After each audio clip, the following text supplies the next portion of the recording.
Hey guys, Technomentary here with a really exciting video for you guys here. Today, I'm going to be unboxing an iPhone 6s that I bought off eBay for $80, and I'm going to be showing you guys the condition of iPhones that you can buy from eBay for a really good deal. If you guys are looking to buy iPhone 6 or any other iPhone, check out the discounted link I have included for you guys in the description channel so that you can check it out. So before we get started, I do like to make an announcement that we are going to be giving away an iPhone really soon. To enter the giveaway, simply like this video, subscribe to our channel so you know when you're actually doing the giveaway, and then share this video on one of your social media sites such as Facebook, Twitter, Instagram, or whatever you use for your social media. And after you have done all of that, simply comment in the comment section that you have done it and where you shared it.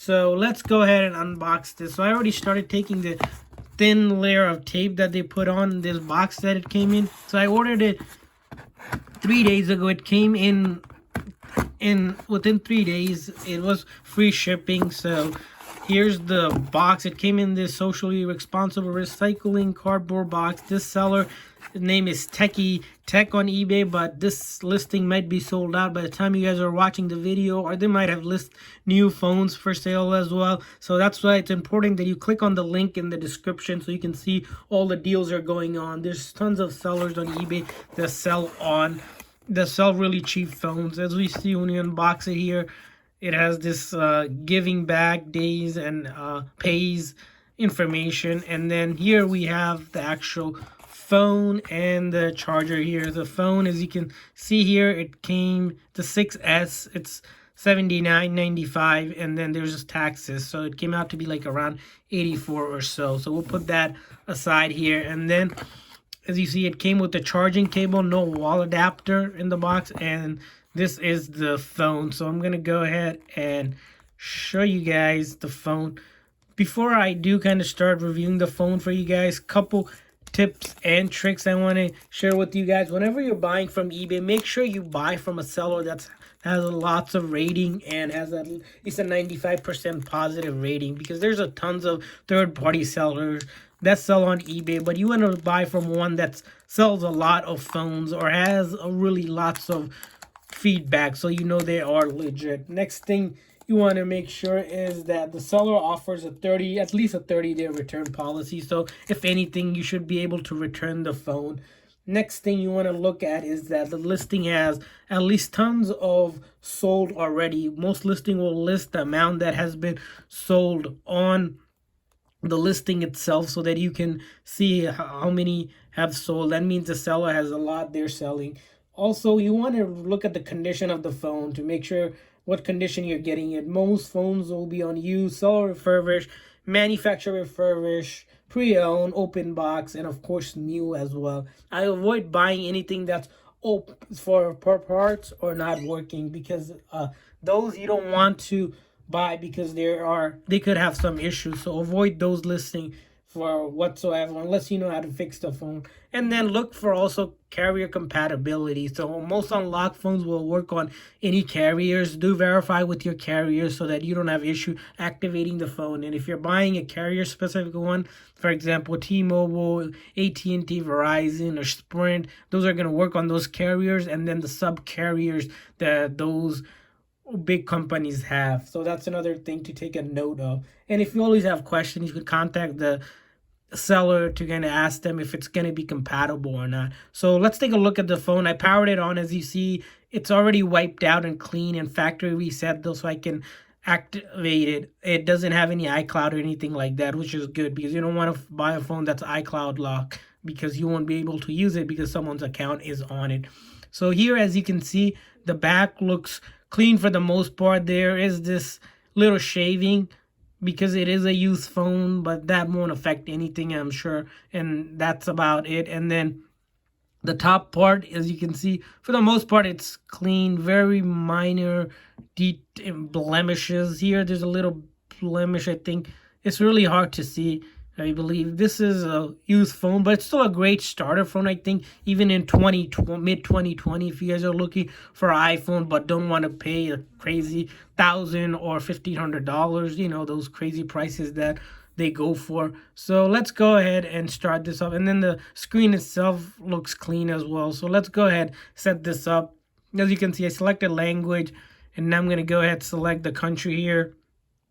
So just going to go through, all of the setup here, and then I'm going to go select to the Wi-Fi and going to enter the password for my demo Wi-Fi here.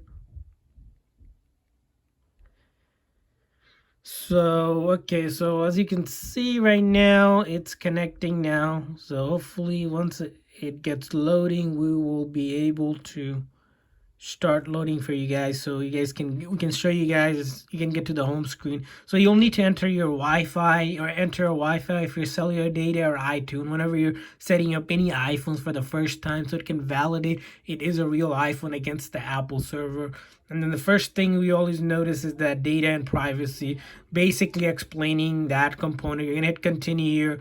Touch ID here, same thing. You can set it up now or set up later in the settings as well. For our demo purposes, I'm going to just show you that this phone is fully functional, so there's no issue there. You can set it up, but we can set it up later. It's going to say, are you sure you don't want to use, and then create a passcode. You're going to put this in, multiple options here, but for our demo purposes, we're not going to do that, and it's telling me a warning, and then next one, app and data.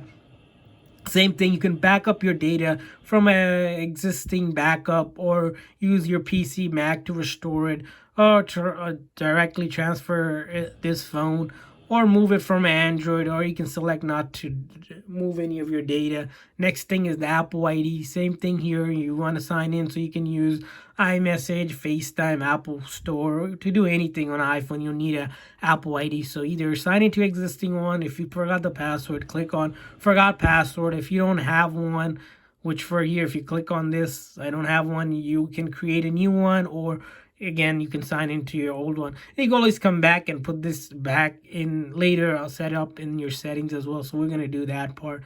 Again, it's throwing me a warning, but that doesn't matter. Terms and conditions, same thing. You want to thoroughly read that if you want to, but you're gonna have to hit agree to use the iPhone. Express settings, we're just going to use the express setting. Keep your phone up to date. So this is if you want software updates to be automatically installed versus manually, whatever you prefer. I'm just going to hit continue. iMessage and FaceTime. So this is just basically saying you can connect, people can connect to you on your devices with iMessage and FaceTime once you use your phone number, email address. Basically hit continue there. Siri, same thing here. You're going to want to set this up. If you're looking to set up Siri, it's going to ask you to say 5 different commands so the phone knows it's your voice when you say, hey Siri. You can do that later in settings as well. For our demo purposes, we're going to skip through that as well. Screen time, it's a weekly report of insight about your screen time that you spend and what apps you're using the phone most for. It's really neat. And then you could also set up screen time on, if you're buying this from your children's devices, to set up parental control. If you want to look into that, we're just going to hit continue here. App analytics, so this will help app developers improve their app if you do decide to share that information with them. Up to your preference how you want to do it. Usually I just pick don't share. Appearance, like most smartphones, you're going to have the light or the dark appearance, so whatever you prefer. We're going to hit light here. And then zoom, you can choose to display the text zoom versus regular, whatever you prefer. We're just gonna hit continue, and then welcome to the iPhone. As you saw, we were able to get to the iPhone, no issue whatsoever. So right now the phone looks like it is, because it's the first time. Oh, so I must have selected zoom here, so the icons look much bigger.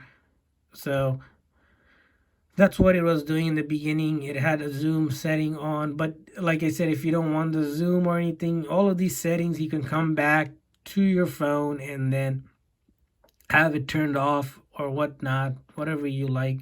So as you saw, this phone is pretty legit. It is genuine, not a fake phone. I know a lot of people worry on if they're buying from eBay that the phone is fake or something like that. One way to verify a phone is real is to simply open up the App Store. App Store will take you to the Apple Store to download stuff. If this was a fake phone, it would have taken you to some kind of Google Play Store, Android Play Store, and you wouldn't even see any of this. So that's a quick test usually I like to do to verify the phone is real. You can always check the IME or the serial number on Apple's website. Simply go to Google's, look up Apple serial number, and you can enter the serial number from your settings, I believe. And then if you go to settings and then general and about, you'll see the serial number. You can enter that in, and then we're going to test some of the buttons. So this phone in the listing says fully functional. You want to look for phones that are fully functional so that you don't have any issues with them. Sometimes phones do have issues when they're used, so you want to avoid buying those phones. But most sellers that sell a lot will guarantee the phone is fully functional. As you just saw, I tested volume up, volume down. They work fine. Silent button worked fine. And then the power button worked fine as well. So all of that is working fine. We can even test the camera, and we'll notice the camera's working fine for us, no issue. And then the back camera, front and back, both of them work, no issues there if you want to do different modes. So there you have it for the most part. This is the review of the iPhone 6s, $80. Is it worth it? I definitely think it's worth it in 2020 for iPhone 6s for $80, because this phone still does a great job. It's a great processor, and it has a great camera as well. So check out the link in the description if you're looking to buy. And remember to enter the giveaway, simply like this video, subscribe to the channel if you aren't subscribed, and then share this video on your social media such as Facebook, Twitter, Instagram, whatever else you use these days, and then comment below in the comment section that you have done that and where you shared it. So thanks for watching, guys.